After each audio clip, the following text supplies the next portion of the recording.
Mon billet, l'indiscipline des cadres ambitieux au PDCI-RDA empoisonne la grande maison du parti fondé par le président Félix Houphouët-Boigny.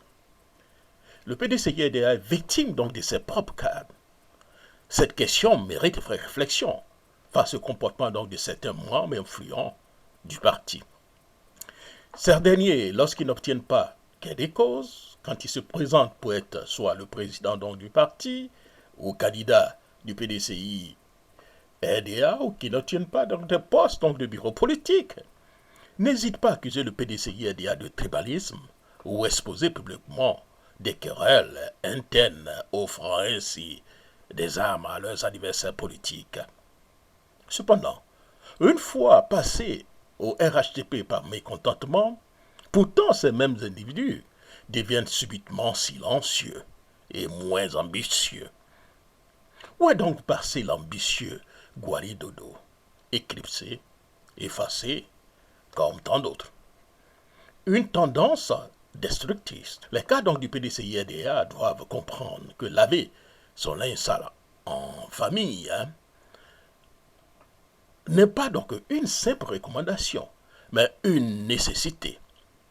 Par leur donc sortie intempestive, certains offrent un spectacle désolant, affaiblissant donc le parti et nourrissant des accusations internes. Ces comportements témoignent d'une indiscipline chronique et d'une incapacité donc à respecter les principes de loyauté, de solidarité, pourtant essentiels pour la vie du parti politique. Donc Gikawe, qui est devenu pour moi un véritable cas d'école. L'exemple de M. Maurice Kakou Gikawe illustre très bien le problème. L'année dernière, informé donc d'un contrôle judiciaire pouvant poser problème à ses ambitions, il a choisi donc de rendre l'information publique, contribuant donc à envenimer donc l'atmosphère déjà fragile.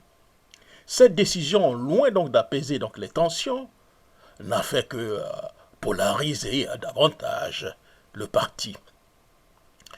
Il aurait pu opter pour une démarche constructive, en appelant donc à un dialogue interne ou en proposant donc un congrès pour trancher donc la question. M. Jean-Louis Billon suit les pas. Le cas de M. Jean-Louis Billon et les stratégies de contournement. Il est difficile de ne pas faire donc un parallèle avec M. Jean-Louis Billon, qui semble suivre donc une stratégie similaire en exposant donc les désaccords internes à travers donc son entourage. Une telle posture, bien que médiatique et efficace, affaiblit la cohésion donc du PDCI et offre un boulevard aux critiques extérieures. Depuis donc la sortie de M. Jean-Louis Billon, ce sont donc les supporters de M. Ouattara ou bien du RDA qui sont aux anges. Dernière chose. En conclusion, cher ami, le PDCI-RDA donc a un défi majeur à relever, réconcilier les deux tendances pour tout en imposant, j'allais dire, une discipline collective. Les ambitions personnelles ne doivent jamais primer sur l'intérêt supérieur donc, du parti. Le PDCI a les moyens donc, de se relever et donc de triompher. Mais cela passe par l'unité, la solidarité et une gestion rigoureuse des désaccords internes. Au cadre ambitieux, souvenez-vous que trahir ou exposer le parti ne vous, j'allais dire, élèvera pas, pour ne pas dire jamais.